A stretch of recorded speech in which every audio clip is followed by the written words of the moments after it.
ভর্তা বানানো থেকে ভিডিওটা শুরু করেছি। তো এখানে আমি শুকনা মরিচ পুড়িয়ে ভর্তা করছি, সঙ্গে অনেক পেঁয়াজ, রসুন, কাঁচা পেঁয়াজ, কাঁচা রসুন, ভাজা মরিচ, পোড়া মরিচ এডিট করার সময় কিন্তু আমার দেখে মুখে পানি চলে আসতেছে। তো আসসালামু আলাইকুম। আজকে আমি আপনাদের সঙ্গে মজার একটা ভর্তা রেসিপি শেয়ার করছি। টাকি মাছের ভর্তা, সেদ্ধ ভর্তা। টাকি মাছগুলো সুন্দর মতো সেদ্ধ করে নিয়েছিলাম, হলুদ দিয়ে শুধু সেদ্ধ করে নিয়েছি। তো সেদ্ধ করে নেওয়ার পরে এখানে ভালোভাবে কাঁটাগুলো ছাড়িয়ে নিয়েছি। তারপরে আমি এখানে কাঁচা পেঁয়াজ, রসুন, তারপরে পোড়া মরিচ আর সরিষার তেল দিয়ে ভর্তা বানাচ্ছি। চটকে চটকে দারুণ লাগে না গরম ভাতের সঙ্গে খেতে?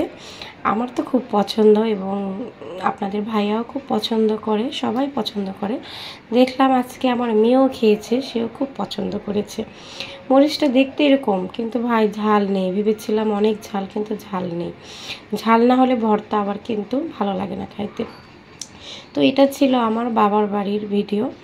আমি দুপুরবেলা মা আমাকে এগুলো সব দিয়েছে, বলে তুমি ভর্তাটা করো। আমি বসে বসে ভর্তা করছিলাম। একটা টুলের উপরে প্লেটটা নিয়ে মাছগুলো বেছে এখানে বসে বসে আরামে ভর্তা করছিলাম। আর এখানে কাঁটাগুলো রেখে দিয়েছিলাম, কাঁটাগুলোও ভর্তা করব। কাঁটা ভর্তা খেতেও কিন্তু দারুণ লাগে। আমার তো কাঁটা ভর্তা খুবই মজার। আর এই ভর্তাতে না পেঁয়াজটা একটু বেশি লাগে, পেঁয়াজ, রসুন সব কিছুই, তেল সব কিছু বেশি লাগে। তো এখন তো আমি ঢাকাতে আছি। যখনই এই ভিডিওগুলো এডিট করি তখনই মনটা খুব খারাপ লাগে যে কোথায় ছিলাম আর এখন কোথায় আছি। কত সুন্দর ছিল দিনগুলো, খুব মজা হয়েছিল, খুব ভালো লাগতেছিল। আর যখন এডিট করতে বসি ভিডিওগুলো দেখলে ভালো লাগে, কিন্তু মনটা অনেক খারাপ লাগে। মনে হয় আবার কবে যেতে পারবো। মেয়ের আসলে পড়াশোনা সব কিছু মিলিয়ে আগে বেশি থাকতে পারতাম, কিন্তু এখন মেয়েকে স্কুলে দেওয়ার পর আর তেমন বেশি থাকা হয় না। তো এই জন্য চলে আসতে হয়। তো আমি ভর্তা করার পর অনেক লোকজন বাসায় মেহমান আসবে, তাদের জন্য।